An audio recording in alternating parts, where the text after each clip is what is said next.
अब जहां आसक्ति थी उससे द्वेष, और दूसरे से अभीष्ट भोग प्राप्त करने का लोभ का प्रादुर्भाव हुआ। लोभ के प्रादुर्भाव से बुद्धि भ्रष्ट हो गई। अब इस प्रकार क्रम बदलता चला गया, उससे भी हाथ नहीं। और वो बहुत माया ऐसा रूप रख करके सामने आती जाएगी कि आपको लगेगा नहीं, ये क्या सुख है। फिर उसके बाद उससे भी बढ़कर, क्योंकि वो माया है, उससे भी बढ़कर अब आप कहां तक भागेंगे। फिर आपकी वो दुर्दशा होने लगती है कि आधी छोड़ पूरी को धावे, पूरी मिले ना आधी पावे, कुछ हाथ नहीं लगा, पूरा जीवन बर्बाद हो गया। अब हृदय में लोभ का आक्रांत, क्रोध का आक्रांत, राग द्वेष और पापाचरण के कारण विपत्तियां, जो धर्म बचाता है, धर्मो रक्षति रक्षिता, तुम धर्म की रक्षा की तो अब तुम्हारी धर्म रक्षा करेगा, उसको तो तुमने छोड़ दिया। अब रक्षक कोई है नहीं, पीस के चला देती है माया।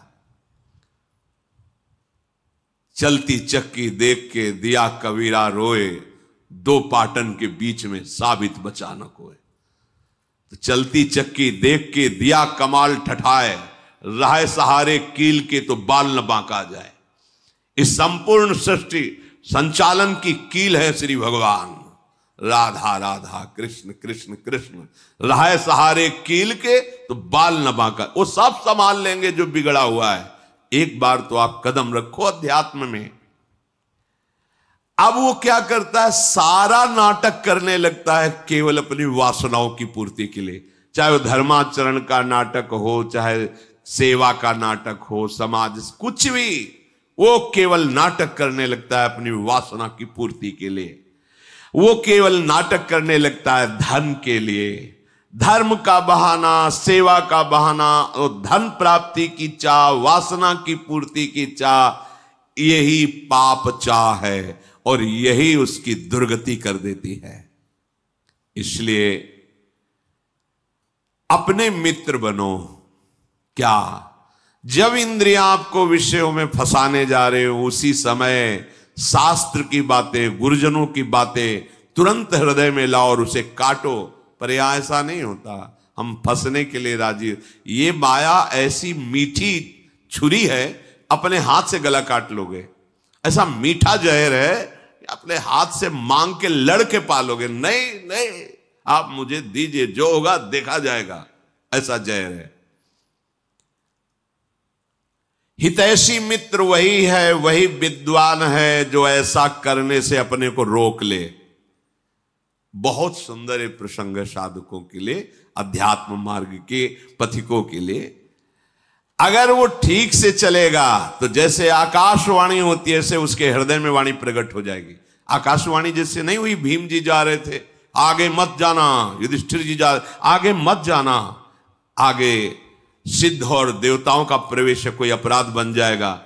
ऐसे अंदर तुम्हारे आने लगे, ए सावधान, अब तुमसे गलती होने वाली है। और वो ऐसी वाणी होगी जो स्पष्ट सुनाई देगी, और आप अगर स्वीकार करेंगे तो आगे बढ़ जाएंगे। किसी से पूछने का, प्रश्न का उत्तर ही नहीं, अंदर ही सब आ जाएगा। ये बहुत महिमा की बात है। जैसे आकाशवाणी होती है, ऐसे तुम्हारे अंदर वाणी जागृत हो जाए, ए सावधान। बोले यार, कोई तो हृदय में रोक रहा था पर मैंने सुना नहीं, हाय सुन लेता तो आज ऐसी दुर्दशा को न प्राप्त होता। यदि आप ठीक से चलोगे तो बाहर प्रश्न करने की जरूरत नहीं, अंदर ही आपको उपदेश प्राप्त होना प्रारंभ। यह अध्यात्म मार्ग है, यह बहिर्मुख मार्ग नहीं, यह अंतर्मुख मार्ग है। राग रूपी दोष के कारण 3 प्रकार से अधर्म की वृत्ति बढ़ने लगती है। पहला है मन से पाप का चिंतन।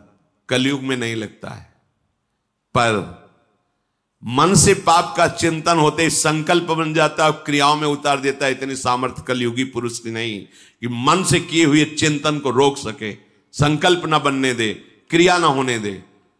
तो मन से चिंतन का पाप नहीं लगता, पर वो जब उसका चिंतन हुआ, संकल्प बना, तो क्रिया तुम रोक ही नहीं सकते। पहला है मन का चिंतन, दूसरा है वाणी का पाप, तीसरा है क्रिया का पाप। अगर इन तीनों से अच्छी तरह से अपने को बचा लिया जाए तो कभी हृदय में क्लेश बाहर से पहुंच ही नहीं सकता। बाहर क्लेश में परिस्थिति है, पर आप आनंदित हैं। अगर आपका हृदय क्लेशित है तो इन तीन में से कहीं एक भी होगा, तभी वो प्रवेश किया। या तो वाणी के द्वारा पाप हो रहा है, या आपके शरीर के आचरण के द्वारा पाप हो रहा है, या आपके मन के संकल्प पाप में बन रहे हैं। प्रवेश का अवसर मिल जाएगा, नहीं क्लेश हो ही नहीं सकता। जिस हृदय में नाम चल रहा है, निष्पाप है, उसका हृदय जल कैसे सकता है, क्लेशित कैसे हो सकता है? वहां तो आग लगती है भगवत मिलन की, विषय की चाह कहां। जो ऐसे नीच स्वभाव वाले पाप परायण मनुष्यों से मित्रता स्थापित कर लेता है, समझ रहे, मन से पाप का चिंतन, शरीर से पाप की क्रियाएं, वाणी से पाप की बातें बोलना, ऐसे लोगों को जो मित्र बना लेता है उसको उसी लोक की प्राप्ति होती, वही दुर्गति होती जो उसकी होती है। मित्र भी बहुत होश से बनाना चाहिए। जाके प्रिय न राम वैदेही तजिए ताहि कोटि बैरी सम यद्यपि परम स्नेही। मुझे पापाचरण में लगा रहे हो अपनी मित्रता की दुहाई देकर, ऐसा मित्र हो ही नहीं सकता। मित्र तो वो होता है जो कुपथ निवार सुपंथ चलावा, गंदे मार्ग से हटा के अच्छे मार्ग में चलाए, उसे मित्र कहते। वो तो शत्रु है, अपने को मित्र घोषित करके हमारा पतन कराना चाहता है। जो मनुष्य पापात्मा होता है उसे धर्म की प्राप्ति नहीं होती, अर्थात उसे सुख की प्राप्ति नहीं होती, अर्थात उसे बार बार विपत्तियां, दुख और पराजय ही मिलती है। बार बार प्रश्न होता है कि प्रयास करने पर मैं सफल क्यों नहीं हो पाता? क्योंकि कोई टांग खींच रहा है तुम्हारी, ऊपर चढ़ने नहीं दे रहा। कौन है वो? तुम्हारा किया हुआ पाप कर्म तुम्हें आगे नहीं बढ़ने दे रहा। ये तो आप अच्छे से समझ लो, खूब हृदय के अनुभव की बात करते हैं। जहां गलती होगी तो तुम शरणागत हो, तुम्हें आगे जन्म में नहीं भुगतना है, अभी भुगतना है।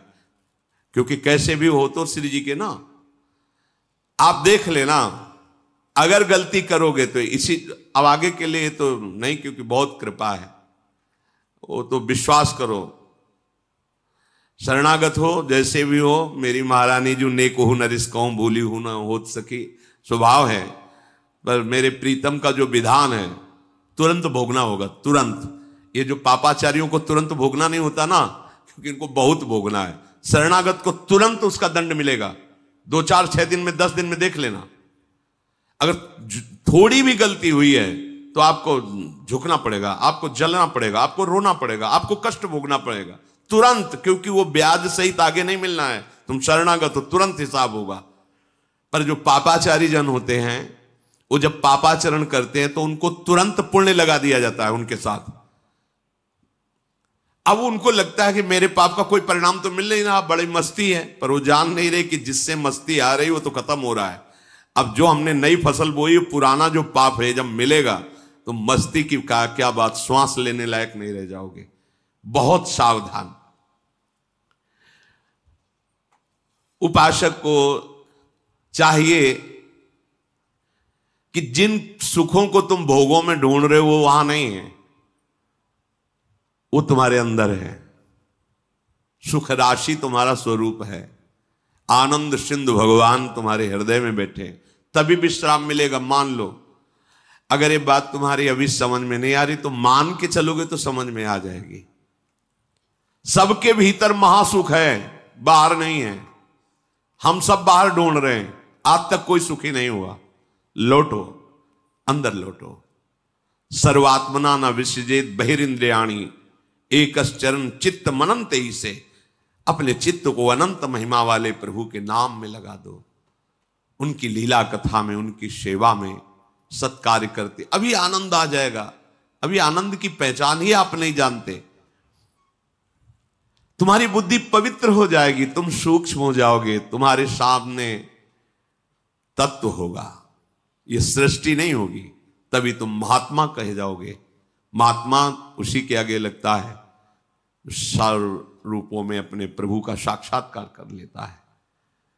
वासुदेवा स्वरमिति समहात्मा सुदुर्लभा। वो दुर्लभ महात्मा है जो सब जगह अपने प्रभु का दर्शन करता है। चित्तस्य ही प्रसादेन हंति कर्म शुभाशुभम प्रसन्नात्मात्मनि स्थित्वा सुख मानन मश्नुते। जब तुम्हारा चित्त प्रसन्न हो जाएगा, सबसे बड़ी उपलब्धि हुई। चित्तस्य ही प्रसादेन, आनंद से लबालब हो रहा है चित्त। क्यों? क्योंकि आनंद का चिंतन हो रहा है। आनंद कौन है? प्रभु। मुरारी पादार्पित चित्त वृत्ति, एक एक वृत्ति से प्रभु का चिंतन कर रहा है, सब सेवाएं कार्य करते हुए। प्रसादेन, एकदम आनंद, प्रसन्नता। अगर चित्त ही प्रसन्न नहीं है तो समस्त शुभ कर्मों का फल जो सुख आया है लौकिक, वो जलाता रहेगा, तुम्हें सुख नहीं भोगने को मिलेगा। बहुत समझिए, चित्त प्रसन्न है तो आपके पास कुछ ना होते हुए भी आप बादशाह हैं, और चित्त जल रहा है तो सब कुछ होते हुए भी आप अभागी हैं। क्योंकि जो सुख चाहिए वो तो है नहीं, सब है, पर चित्त प्रसन्न नहीं है। चित्त कभी भोगों के संग्रह से या भोगने से प्रसन्न नहीं होता, हर्षित होता है, और हर्षित का परिणाम शोकित होता है। प्रसन्नता होती, ब्रह्मभूता प्रसन्नात्मा न शोचति न कांक्षति, जिसे तत्व का ज्ञान या भगवत साक्षात्कार हो जाता है। अखंड आनंद, परम प्रसन्नता। मान लो तो आनंद का अभी आप सोच भी नहीं सकते किसे आनंद कहते हैं। जिसका अंतःकरण हर समय प्रसन्न रहता है वो अक्षय महासुख को प्राप्त होता है। जैसे किसी को अच्छा अच्छा भोजन पवा दिया जाए खूब यहां तक, इसके बाद उसको खूब भोजन रखा जाए, ऐसी तृप्ति हो जाती है। ब्रह्मादिक के भोग सब विषम लागता है। अब उदाहरण उस आनंद का तो कोई है नहीं जोड़, तो कह रहे कि जैसे कोई खूब गले तक छक जाए, इसके बाद उसको कहो कि आधा लीटर खीर और पी लीजिए, थोड़ा गुलाब जामुन। ऐसे जब चित्त में भगवदानंद होता है तो ब्रह्मादिक के भोग भी उसे कैसे लगते हैं? विष के समान। अब और कछु न सुहाय, जुगल सेवा सुख पगे। कुछ नहीं, अब कुछ नहीं, अब कछु नाथ न चाहिए। प्रभु अब कुछ नहीं चाहिए, बस अब कृत्य कृत्य भयो। ये कब होगा? यही सुख है अब पाए। वो क्या? चित्त का प्रभु के चिंतन में लगे रहना। कैसी होती है ऐसे चिंतन करने वाले की हृदय स्थिति? बोले जैसे वायु रहित स्थान में दीपक जलाया जाए तो एक तार लो, ऐसी होती है प्रसन्नात्मा का भगवत चिंतन। स्वाभाविक हर समय चल रहा है। ये न सोचे कि भावदेह की प्राप्ति हो जाएगी तो सब क्रियाएं बंद हो जाएंगी, फिर हमारा गृहस्थी का कार्य कैसे होगा? ऐसा नहीं है। आप देखो, हित सजनी के अवतार है महाप्रभु हरिवंश चंद्र, जो अवतार है ना गृहस्थी में। जब तो 3 पुत्र 1 कन्या, पूरा सब भागवती को उपदेश, भागवती व्यवहार। वहीं बंचंद महाप्रभु, कृष्णचंद महाप्रभु, गोपी नाथ महाप्रभु, ये तो महाप्रभु के पुत्र। साहब देवी एक बालिका भी थी, और हित सजनी के अवतार है, तो उनको भाव प्राप्त करना है क्या? अच्छा, यहां जब वृंदावन नित्य सेवा श्री जी की प्रातः से शयन तक सेवा में कोई त्रुटि नहीं। आए हुए जनों को अब उपदेश भक्ति को कहो, जैसी विधि जाके चित रहो, लहो जो मनवांछित सफल। जैसी जैसी भक्ति सबके हृदय में सब हो रहा है ना। और है कौन? वहां भाव थोड़ी प्राप्त करो, वो तो आए ही है भाव दान करने। तो ऐसा नहीं कि इस भाव को प्राप्त हुआ वो बोल नहीं पाएगा, वो चल नहीं पाएगा, वो क्रियाएं नहीं, ऐसा नहीं। ये अलौकिक सामर्थ्य होती है। दुर्वासा जी की स्थिति से भी बड़ी स्थिति अम्बरीश जी की है। कैसे प्रमाणित करो? तो दुर्वासा जी ने कृत्या पैदा करी, अम्बरीश जी एक कदम पीछे नहीं हटे, सुदर्शन खेद लिया तो त्रिभुवन में भागते घूमे दुर्वासा जी। स्थिति यहीं से देख लो। कृत्या भयंकर ज्वालामयी अम्बरीश जी को नष्ट करने के लिए दुर्वासा ने प्रकट की और दौड़ी दुर्वासा जी की प्रेरित होकर अम्बरीश जी की तरफ। ऐसे हाथ थे दुर्वासा की प्रणाम मुद्रा, एक कदम पीछे नहीं हटे। स्थिति देखो। और जे ही सुदर्शन चक्र ने कृत्या को नष्ट किया और दुर्वासा जी को दूर से ताप, तो पूरे त्रिभुवन में भागते गए, भागना पड़ा, खड़े नहीं रहे। अम्बरीश जी का क्या कार्य रुका हुआ है? चक्रवर्ती सम्राट सारे कार्य हो रहे हैं और आठों पहर उनकी स्थिति केवल कृष्ण में है। सावई मना कृष्ण पदा। ये ना समझे कि अब ये जो भक्ति को उपदेश करें इसका मतलब हमें बाबा जी बनना पड़ेगा और मतलब एक गुफा में बैठ के, एक कमरे में बैठ के आंख मूंदे, ये भक्ति का ये बहुत प्रवीण, बहुत ऐसा नहीं। देखो आचार्यों को, महापुरुषों को, सबको देखो ना, स्थिति किस कोटि की है, कैसे लोक व्यवहार में वैसे ही दिखाई दे रहे। वो सामर्थ्य भागवतिक है। जैसे कोई बहुत कठोर हो सकता है तो फिर कोमल कैसे हो सकता है? एक ही बात तो होगी ना। बहुत कठोर हृदय तो कोमल हृदय उसको कैसे कहा जा सकता है? लेकिन प्रभु को कहा गया वज्रादपि कठोराणी और कुसुमादपि कोमलानी। कुसुम से भी कोमल हृदय और वज्र से भी कठोर हृदय। प्रभु को कहा गया अणुअणियान महतो महियान। वो छोटे से सबसे छोटा है और बड़े में सबसे बड़ा महान है। जो सूक्ष्मदर्शी से जीव देखा जाए उसके हृदय में आराम से शयन कर रहा है मेरा गोविंद, और अनंत ब्रह्मांड एक रोमकूप में वास कर रहे हैं। दिखलावा ते माते अद्भुत रूप प्रचंड, रोम रोम प्रतिलागे कोटि कोटि ब्रह्मांड, अणुअणियान महतो महियान। उसका दास है तो वो अगर व्यवहारिक क्रियाएं सम्यक करता हुआ अपनी स्थिति में, तो कौन सी आश्चर्य की बात है? क्योंकि सर्वाश्चर्य में प्रभु की आराधना है। ये न सोचे कि हम गृहस्थी में अगर हमको ऐसी कोई, एक ने पूछा था जब भगवत प्राप्ति हो जाएगी तो सोने को मिलेगा कि नहीं? सोने को मिलेगा नहीं, हमें तो डर लगता है भगवत प्राप्ति वाली बात सुन के कि मतलब पता नहीं क्या होता होगा। जैसे सोने में आनंद आता है, खाने पीने, ये सब चलेगा कि नहीं? मतलब भगवत प्राप्ति की स्थिति को समझ कैसे बताए? अब ये बताने लायक बात ही नहीं कि मतलब उसको शब्द ही नहीं, उसको कैसे शब्द में मुंह का स्वादनवत एक अद्भुत परमानंदमय स्थिति में, सब कुछ करने में। भाई जी के जीवन चरित्र में आया, प्रकाशित भी है, उसमें लिखा भी। जब भाई जी की पत्नी ने भाई जी की महिमा और सुनी, देखी सब, तो उन्होंने कहा आप तो भगवत प्राप्त हो गए, आप तो भगवत स्वरूप हो गए, मेरा क्या, मेरा गृहस्थ धर्म तो ऐसे ही रह गया ना, मुझे एक संतान चाहिए थी। तो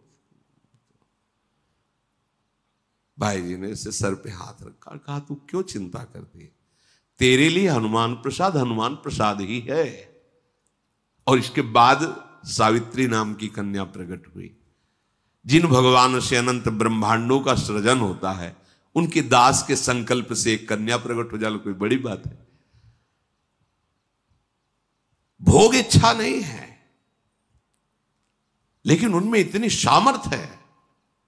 विषयांग ग्रहण तो मुंचन, तो ऐसी वो स्थिति है। अब उसको तो इसलिए हम खोल के बता रहे हैं कि ये लगेगा ये बाबा जियों को स्थिति प्राप्त हो, गृहस्थ हम तो हमारा तो सब घर चौपट हो जाएगा ना, माताएं बहनें गृहस्थ सब परेशान हो जाएंगी कि ऐसी स्थिति। मतलब जैसे कोई कोई कहने लगते ना कि इनकी तो बड़ी ऊंची स्थिति है, अभी तो कुछ काम ही नहीं करते, बस कहते हो ऐसा।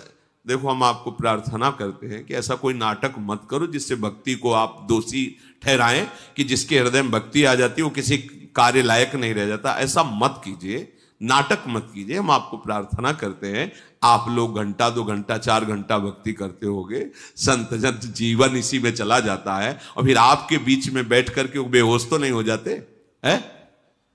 आप ऐसा तो नहीं है कि कोई भी कार्य ऐसा हो रहा है क्या, या किसी भी बड़े महापुरुष, बड़े बड़े संत हमारे भारत में हुए कि ऐसी भाई कोई नहीं? एक ज्ञान विज्ञान की अखंड धारा जागृत होती है, आनंद की अद्भुत धारा, उस धारा में डूबे हुए बिल्कुल व्यवहार वैसे। किसी भी महापुरुष के चरित्र पढ़ के देखो, ये कभी भावना मत कर लेना कि ये ऊंची स्थिति भागवती स्थिति का मतलब है कि मनुष्य बेकार हो गया। बेकार नहीं होगा, परम प्रवीण हो गया। तुमसे अपना घर नहीं संभलता, और जब राष्ट्र का विशेष पद उसे मिलता है तो उतनी सामर्थ्य भगवान दे देते हैं, लाखों करोड़ों को संभालता है। समझो ना, तुमसे अपना घर नहीं संभलता, अपने घर का निर्णय ठीक नहीं कर पाते, वो पूरे विश्व में अपने देश की रक्षा कर रहा है और अपने देश को संभाल रहा है। सामर्थ्य किसने दी? जरा सी सामर्थ्य भगवान की उदय हुई तो राजा पूरी प्रजा की रक्षा करता है, पूरी प्रजा का पोषण करता है। सोचो उस सामर्थ्य को जिसने प्राप्त कर लिया, सर्व सामर्थ्यशाली प्रभु को, उसके द्वारा कहीं ऐसा होगा? वो एक परमानंद की स्थिति में रहता हुआ भी सम्यक रूप से सब व्यवहार करता है। कितने ऐसे महान गृहस्थ हुए हैं जिनके सामने भगवान खेलते हैं, नरसिंह मेहता जी आदि बड़े बड़े महापुरुष। क्या ऐसा हुआ कि वो पागल हो गए, वो बावरे हो गए? वो ये जो जैसे कभी कभी एक दो आप लोगों ने बताया कि वो जब से सत्संग सुना कुछ दिन पहले से, अब उनकी स्थिति तो ऐसी कि घर का कोई कामकाज नहीं तो सब परेशान है। भैया हम हाथ जोड़ के कहते हैं ऐसी कोई स्थिति नहीं होती, ऐसी स्थिति नाटक की होती है, ऐसा मत कीजिए। क्योंकि बड़े बड़े संतों के दर्शन किए हैं, वो अपनी सम्यक दिनचर्या रहती है, ऊंची स्थिति है, सम्यक दिनचर्या रहती। ऐसा नहीं होता कि घर वाले परेशान हैं कि पता नहीं कौन सा मतलब जादू चढ़ गया, ऐसा नहीं होता। या फिर एक दो जैसे कभी वो झटके और ये झटके मटके कुछ नहीं होते हैं, ये भगवत आनंद है। ये मतलब है ना, वो मूर्छित हो राधा मूर्छित हो गए ऐसे, अब वो पानी डाल रहे हैं, कोई चरण रज लगा रहा है, कोई चरण छू रहा है, ऐसा नहीं होता है। हाँ ऐसा होता है, वो एक अलौकिक स्थिति है। सच्चे मार्ग से चलो, स्थिति प्राप्त हो जाएगी। वो ऐसा मत करो जिससे तुम्हारा जो सौभाग्य उदय हुआ है वो नाटक में फंसकर नष्ट हो जाए। सही मार्ग का अवलंबन लो। जो अपने साधन भजन पवित्र आचरण का क्रोध दिलाने वालों से प्रेरित होकर क्रोध करके उनका अपमान करता है, अपने क्रोध को प्रकट कर देता है, तो ये प्रमाद उसकी भजन वृत्ति को रोक देता है। बहुत ध्यान से, इसीलिए पूज्यपाद उड़िया बाबा ने कहा कि भजनानंदी महात्मा को क्रोध से बचना चाहिए।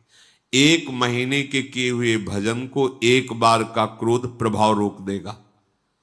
अब बाबा तो सिद्ध महापुरुष थे, उन्होंने जो अनुभव किया वो बोला, पर शास्त्र भी कहता है कि यदि आपको कोई क्रोध दिला रहा है, दिलाएंगे मतलब ऐसे कि हमारा कोई मतलब नहीं, पर वो जानबूझ करके आपको रोकेंगे, छेड़ेंगे, आपको परेशान करेंगे, ऐसा षड्यंत्र रचेंगे कि आपको गुस्सा आवे। जैसे एक अभी पीछे सुनाया था ना, शिष्य ने कहा गुरुमंत्र ले, तो तुम्हें क्रोध दिखाई देता है तो गुरुजी ने ही प्रेरणा की, झाड़ू मार देना, आपकी टोकरी डाल देना, ऊपर पूरी डाल देना। तो हमारे गुरु भगवान है, वही प्रेरित करते हैं, जाओ पीछे से बोल बड़ा पाखंडी नीच है, देख ड्रामाबाज जा रहा है, वैसे दृष्टि जाएगी। ड्रामेबाज कहा है, पाखंडी कहा है, अच्छा तो फिर हम तुम्हें दिखाएंगे कि हमारा अब आ गया। बिल्कुल नहीं, चुप, प्रणाम और रोना चाहिए। प्रभु देखो ये ठीक कह रहे हैं, मैं हूं ना, पर जैसा हूं आपका नाथ मुझे स्वीकार कर लो। प्रभु देखो अब तो गवाही मिल गया ना, पहले तो हम ही एकांत में कहते थे मैं नीच हूं, मैं पाखंडी हूं, अब तो गवाही मिल गया। जब गवाही मिल जाए तो पक्का हो जाता है ना। तो प्रभु पतित पावन हो, दयामय हो, आप हम पे ये भाव आने चाहिए। क्यों? तो क्रोध दिलाने के लिए आएंगे, पक्का आएंगे, और आते हैं जिंदगी में देखने को मिल। कितने गृहस्थ जन आके कहते हैं कि हम बहुत बचना चाहते हैं पर हमारे को ऐसा छेड़ा जाता है, ऐसा किया जाता है कि हमें गुस्सा आ जाता है। ना आए पाए, उसे चुपचाप सहन कर लो, आप अपने भजन को बचा लो। ये पवित्र मार्ग है, अध्यात्म मार्ग है। बार बार गुस्सा करते रहोगे तो अनुभव ही नहीं आएगा। स्मृति नष्ट करता है गुस्सा। कामा संजायते क्रोधा, क्रोधा स्मृति विभ्रमा, और स्मृति हमारा धन है। भगवत स्मृति क्रोध चुरा लेगा, बहुत सावधान। उपासक को चाहिए कि पूर्व रात्रे परे चैव युंजाना सततम मनः लघ्वाहारो विशुद्धात्मा पश्चन्नात्मान आत्मनि। यदि तुम्हें इसी जन्म में भगवत प्राप्ति करनी है तो लघ्वाहारो लिखा है, थोड़ा भोजन पर सुधार कीजिए, हल्का भोजन कीजिए, मतलब जितना आपके, अब जितने में आप कितना उतना नहीं है, मतलब प्राण पोषण हो जाए, आपकी दिनचर्या चल जाए। क्योंकि आप जिससे भगवत मार्ग के पथिक हैं तो अधिक भोजन पाएंगे। देखा है, ये भी अनुभव किया, अधिक भोजन से भजन में अरुचि होती है। स्वादिष्ट अधिक भोजन पा लेने से वो सतोगुणी भोजन भी तमोगुण हो जाता है, उसमें प्रमाद स्थिति आ जाती है। इसलिए कह रहे हैं, आदेश करें लघ्वाहारो, भोजन का एक आप अनुपात बना लीजिए कि आपको इतने भोजन से चल जाएगा और बहुत काल तक आप अपने नियम में स्थित रहिए। पर मानता तो कोई है नहीं, मान जाओ, मानने के लिए ही सत्संग हो रहा है, मान जाओ। जितना आप एक नियम बना लो, आप एक दिन पा के देखो, और वो लघुआहार वही माना जाएगा भोजन पाने के बाद तुरंत क्रिया या बैठना पड़े, मतलब कोई क्रिया में लगना पड़े या बैठना पड़े, आपको पेट का वजन नहीं आना चाहिए। ऐसा नहीं लगना चाहिए या खाए तो थोड़ी देर लेट जाए, ऐसा लेट जाओ अच्छा है, पर आपको नहीं लगना चाहिए। इतना भोजन लघुआहार कहा जाता है। जैसे 4 रोटी पाने की दम है और आप 2 पा लो तो वो लघुआहार के अंतर्गत आएगा। इतना कम भी नहीं पाना है कि भोजन का चिंतन होता रहे, भोजन का चिंतन छूट जाए और पेट का चिंतन ना हो कि इतना अधिक पा लिया है कि अब गैस की गोली चाहिए और फिर सुबह कब्ज निवारण के लिए औषधि चाहिए और अब क्रिया में भजन में मन नहीं लग रहा। ऐसा नहीं, एक नियत, साधक को एक नियत भोजन अनुपात में कर लेना चाहिए। इतना हमें, इतनी सब्जी, उसे उचित रहता है बार बार ना लेना। जैसे पंगत में बार बार चलाया जाता है, अपने घर की बात है, बार बार ना लेना ये बहुत उचित रहेगा। एक बार में आपने देख लिया, भाई हमें 4 रोटी रखिए, इतनी दाल, इतनी सब्जी, इतना है, बस। दूसरे बार बार ले, हमें सबके लिए निषेध नहीं, हमारा एक इतना है, बस इतने में हो जाए।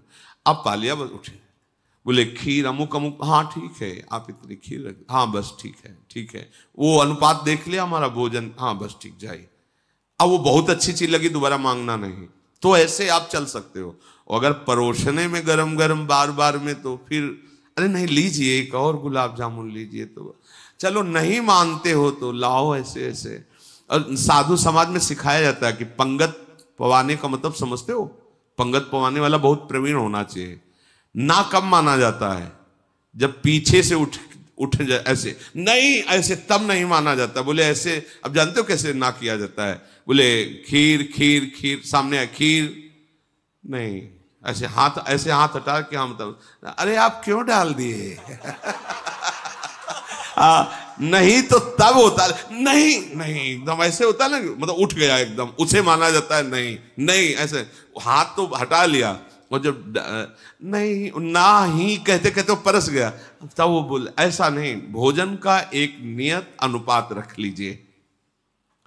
और उपासक को चाहिए कि रात के पहले पहर में और रात के पिछले पहर में अपने मन को विशुद्ध भाव से भगवान में लगावे। सोते समय बिल्कुल सावधान हो जाओ। ये जिन साधक की वृत्तियां चाहे गृहस्थ हो चाहे विरक्त हो, जब आप शयन करने जा रहे हो उस समय मानो आप मृत्यु दशा में जा रहे हो, पता नहीं जगना हो कि ना हो। सच्ची बात मानिए, लाखों लोग ऐसे सोते ही रह गए, कब कहां कौन सी, तो आप शयन करने जा रहे हैं। मतलब मेरा अंतिम समय ऐसा भाव कि अब हम शयन, सामने प्रिया प्रीतम का भाव करके नाम जप करते एकदम लीन होते, कब नींद आ गई आपको पता नहीं। ऐसा नहीं आ रही तो हम प्रिया प्रीतम के चिंतन में है, नाने पर भी भारी विक्षेप आपको नहीं होगा। और जब जगे तो केवल प्रभु का उस समय चिंतन होना चाहिए। सारे पूरे दिन का पूर्व प्रपंच चिंतन में ना, वो करेगा मन, जहां चेतना जगी तो शुरू। उपासक की चेतना लुप्त होती है प्रभु में और जागृत होती है प्रभु में। संदेश जो यहां है कि रात्रि के प्रथम पहर में और रात्रि के अंतिम पहर में, अर्थात सोते समय भगवदानंद में डूबकर सो भगवत चिंतन, और जगते समय भगवत चिंतन, तो पूरी रात्रि का समय आपका भजन हो जाएगा। ऐसा होता है? ऐसा करते हो? देख लीजिए, आप ऐसा कीजिए। खास समय सोने का जब है, पूरे दिन की दिनचर्या का परिणाम समझो, समय नाम जप करते, और बीच बीच में देखा कि कोई गलती तो हमसे आज की दिनचर्या, अगर गलती हुई तो प्रभु से क्षमा मांगिए, आगे ना हो ऐसा निश्चय कीजिए और नाम जप। और जब जगे तो कुछ क्षण अपनी शैया पे ही तत्काल बैठ जाइए, पहले नाम जप कीजिए, सब चिंतन को हटाइए, नाम जप कीजिए, फिर आप अपनी दिनचर्या में लगिए। लघुआहार रात्रि के प्रथम पहर और अंतिम पहर में भगवत चिंतन, उसे अपने लोगों को तो करना नहीं पड़ता चिंतन, आंख खुलते ही दिनचर्या में बड़ी प्रवीणता से लगना होता है, क्योंकि 4 सवा 4 बजे से सत्संग शुरू है, तो यहाँ घंटा आध घंटा पहले तो आना ही होता होगा। तो अब उसके लिए तो पहले से, अब जब 4 बजे यहाँ बैठे हो तुम, तो मतलब है कि 2-2:30 बजे से तो दिनचर्या चालू करनी ही पड़ेगी। तो उस समय से एकदम जल्दी जाऊं, जल्दी, वो चिंतन वहीं लगे, राधा के कुंज, वो वहाँ कीर्तन भजन, यहाँ है तो नाम कीर्तन। वैसे बहुत बढ़िया सौभाग्य, ज्यादा लड़ाई वाला साधन यहाँ नहीं है, ज्यादा लड़ना नहीं पड़ेगा मन से, वो ऐसी दिनचर्या को खुद भागेगा कि मुझे जल्दी करना है, जल्दी पहुंचना है, वहां बैठ के सुनना है, आदि आदि।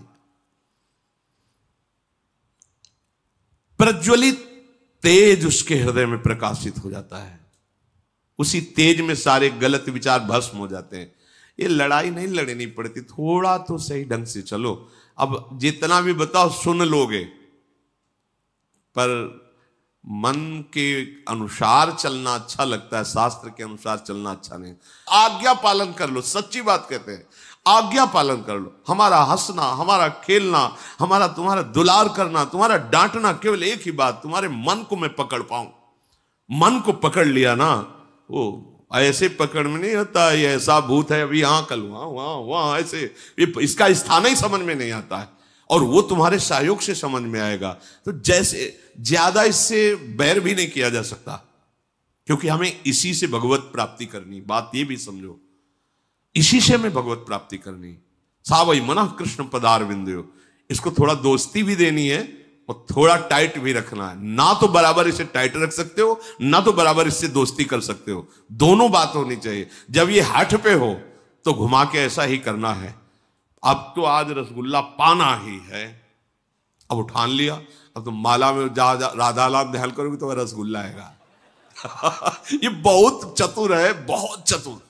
अब बार बार हृदय में जलन होगी ऐसा, तो हमें लगता है कि अगर पैसा हो तो ले आओ रसगुल्ला, श्री जी को भोग लगाओ, इसे पवा दो। देखो भाई, तुमने कहा था रसगुल्ला, अब हमारी बात मानो, 11 माला बैठ के करो, राधा राधा राधा राधा राधा। अब अगर चंचलचा की तो ठीक नहीं है, तुम्हारी बात हमने, उचित धर्म की बात हो। ये पूज्य मथुरा दास जी महाराज के श्रीमुख से सुना, बड़े सिद्ध संत थे, तो उन्होंने कहा कभी कभी, लेकिन अधर्मयुक्त नहीं। क्या धर्मयुक्त कहा तो हम कर नहीं, फिर उसमें डांट लगानी। जहां धर्मयुक्त है वहां, जैसे कभी मन आज ऐसा, तो ठीक है चलो, वो करते, श्री जी को भोग लगाया, जय जयकार की, पाया, अब लगो तुम्हारी बात हमने एक मान ली, अब हमारी एक बात मानो, इतना भजन करो, इतना ऐसा पुराने संतों ने भी किया। जैसे कोई मांग की तो लाए और टांग दिया ऐसे, और कहा बिल्कुल 2 घंटे बाद हम आपको पवाएंगे, 2 घंटे हमारा साथ दो, जल्दी से इतना नाम जप कर लो, इतना मंत्र जप कर लो, देखो टंगाया, हम पवा देंगे। उधर देखना नहीं, चुपचाप नाम जप करो। ऐसे मन को फुसला के, डांट के, तब प्रभु में अर्पित। बराबर आप इसे डांट भी नहीं सकते और बराबर इसे फुसला भी नहीं सकते। इतना विवेक होना चाहिए कि कहां फुसलाना है। जैसे घोड़े को अधीन किया जाता है ना, कभी हाथ फिराया जाता है, कभी चाबुक मारी जाती है, वो ऐसा प्रवीण हो जाता है कि चालक की एड़ के इशारे को समझकर उधर चल देता है। ऐसे ही हमको मन को अपने अधीन करना है संपूर्ण उपायों से। देखो महात्मा जन वही, संपूर्ण उपायों से हमको मन की लोभ और क्रोध की वृत्तियों को दबाना है। अगर आप दबा ले गए तो इससे बड़ा कोई तप नहीं है, और यही तप भवसागर से उतारने का सेतु का काम करता है। भव समुद्र से क्या, अपने मन की लोभ क्रोध आदि वृत्तियों को दबाना, उनको दबाना सीखो।